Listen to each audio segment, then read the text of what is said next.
Ya, pemirsa, ada-ada saja pemandangan unik saat arus mudik Lebaran. Kali ini seorang pemudik motor membawa 2 kucingnya pulang ke kampung halaman karena tidak ada yang merawat kalau ditinggal. Lainnya ada di boncengan. 2 pemudik yang berboncengan sepeda motor ini membawa 2 kucing di dalam tas khusus di dadanya. 1 kucing ada di depan, 1 lainnya ada di boncengan belakang. Kedua kucing ini ikut pemiliknya mudik melalui Pelabuhan Ciwandan, Cilegon, Banten. Meski kepanasan, kucing tidak mengamuk dan sesekali kepala kucing keluar dari tas. Menurut pemilik kucing, ia memilih membawa kucing kesayangannya karena tidak ada yang merawat jika ditinggal. Kayaknya sih kucing. Nggak ada yang ngurus. Tapi dari selama perjalanan gimana, Bro? Ya anteng aja sih. Paling panasan dikit doang. Ribuan pemudik motor terus memadati Pelabuhan Ciwandan sejak dini hari tadi.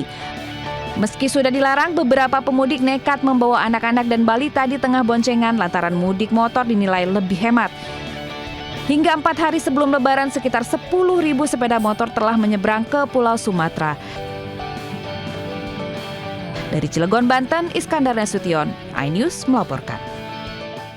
Pemirsa, perjalanan laut dari Kalimantan menuju Sulawesi menjadi momen tak terlupakan bagi seorang ibu dan juga seluruh penumpang. Di atas dek kapal yang sedang berlayar, ia harus berjuang melahirkan buah hatinya dengan peralatan seadanya.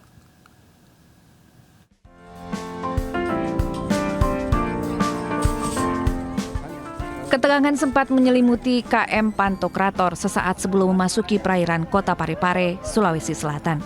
Seorang penumpang bernama Isa usia 37 tahun harus menghadapi proses persalinan darurat di atas kapal itu.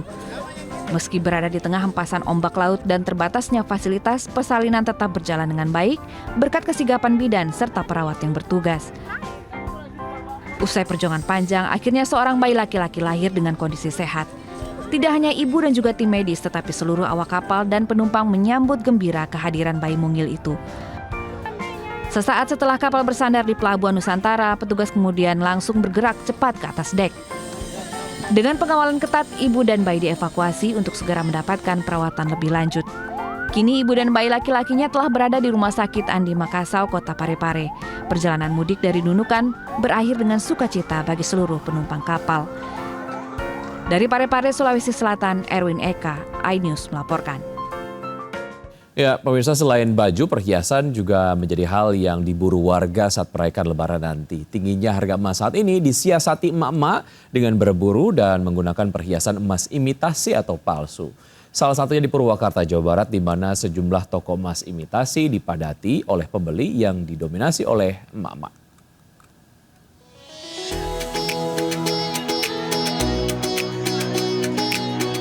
Makin siang, suasana toko perhiasan emas imitasi ini semakin disesaki. Mak-mak yang berburu perhiasan palsu alias imitasi di Pasar Rebo, Purwakarta, Jawa Barat. Umumnya mak-mak yang datang hendak memborong perhiasan seperti cincin, gelang, kalung, dan anting. Mereka mengaku perhiasan yang dibeli akan dipakai saat hari Lebaran nanti. Alasannya karena tingginya harga emas saat ini menjadikan mereka beralih ke emas imitasi. Selain harganya yang murah, perhiasan imitasi palsu juga bisa dijual kembali. Para emak-emak ini juga mengaku sudah rutin setiap jelang Lebaran berburu emas imitasi. Hanya beli emas asli. Kebanyakan beli emas kayak gini lebih bagus. Karena mahal sih ya sekarang. Iya, karena mahal juga. Ini bagus, kualitasnya juga bagus. Kalau emas ya bisa kebeli lah, mahal. Ini aja. Yang penting kan sama bentuknya ya. Iya. Emas gitu. Iya. Sementara itu pemilik toko perhiasan mengaku pembelian jelang Lebaran ini meningkat 75 hingga 85% dari hari biasa. Jika pada hari biasa ia hanya menjual 200 gram emas imitasi, namun saat ini dalam sehari bisa terjual 1 kilogram perhiasan emas imitasi. Dari Purwakarta, Jawa Barat, Irwan, iNews melaporkan. Ya, pemirsa, takut tak kebagian paket sembako murah, ratusan emak-emak saling mendorong hingga nyaris tersungkur di komplek kantor Bupati Pemalang, Jawa Tengah. Sementara di Surabaya, Jawa Timur, ratusan emak-emak rela berjemur di bawah terik matahari untuk bisa mendapatkan beras gratis dan murah.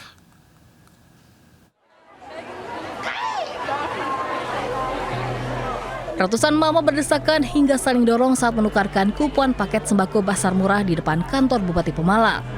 Sebelumnya, mama ini sudah antri berjam-jam dan panas-panasan untuk mendapatkan paket sembako murah seharga Rp42.500. Sontak saat acara dibuka, emak-emak yang sudah resah menyerbu hingga aksi saling dorong tak terelakkan. Mereka khawatir tidak mendapatkan paket sembako berisi 3 kg beras, 1 liter minyak goreng, dan 1 kg gula pasir. Akibatnya panitia kewalahan melayani emak-emak yang nekat merangsek mengambil sendiri bingkisan sembako. Ini beli berapa, dapat berapa kupon? Ini semua 14. 14. Oh, barang-barang gitu kan. Sangat gimana? Murah atau enggak ini harga? Murah banget. Cuma ricu tuh. Itu. Antrian warga demi sembako murah juga terjadi di Kelurahan Jemur, Wonosari, Surabaya. Warga antusias karena bisa mendapatkan beras SPHP kemasan 5 kg seharga Rp55.000 atau beras premium kemasan 5 kg seharga Rp70.000. Tak hanya beras, sejumlah komoditas bahan pangan murah lain juga diburu seperti telur ayam yang dijual Rp22.000 per kilogram, bawang merah dan bawang putih yang dibanderol Rp6.000 dan Rp7.000 per 250 gram, serta minyak kita yang dijual Rp13.000 per kemasan 1 liter. Pasar murah ini digelar sebagai upaya stabilisasi harga bahan kebutuhan pokok jelang Lebaran dan menjamin stok kebutuhan pokok masyarakat saat Lebaran. Tim Liputan iNews melaporkan. Terima kasih Anda masih bergabung sama kami. Pemirsa, aksi tawuran antar remaja pecah di Kelurahan Labuan Deli, Kecamatan Medan Marelan, Kota Medan, Sumatera Utara. Para pelaku tawuran tembakan petasan ke arah masjid saat jamaah tengah melaksanakan malam nuzulul Quran.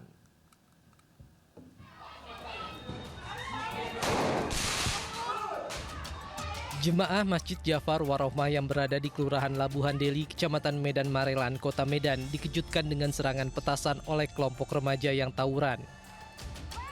Warga yang tengah melaksanakan malam nuzul Quran langsung panik dan berhamburan keluar masjid. Menurut warga, aksi tawuran selama bulan suci Ramadan seringkali terjadi dan mengganggu waktu beribadah masyarakat. Aksi tawuran yang merembet ke masjid ini telah dilaporkan warga ke Polres Pelabuhan Belawan. Warga berharap petugas kepolisian dan pemerintah setempat tegas menangkap pelaku tawuran yang sangat meresahkan warga. Dari Medan, Sumatera Utara, Yuda Bahar, iNews melaporkan.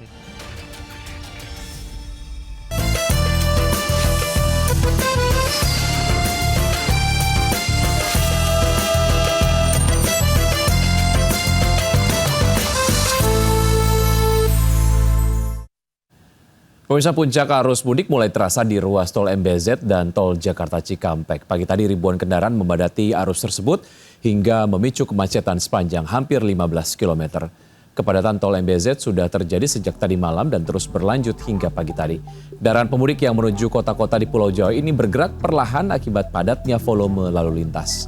Kemacetan terjadi di sejumlah titik terutama di kilometer 48 yang menjadi titik pertemuan antara tol MBZ dan tol Jakarta Cikampek. Saat ini penerapan kontraflow diperpanjang dari kilometer 55 hingga kilometer 47 Karawang Barat untuk mengurai kemacetan.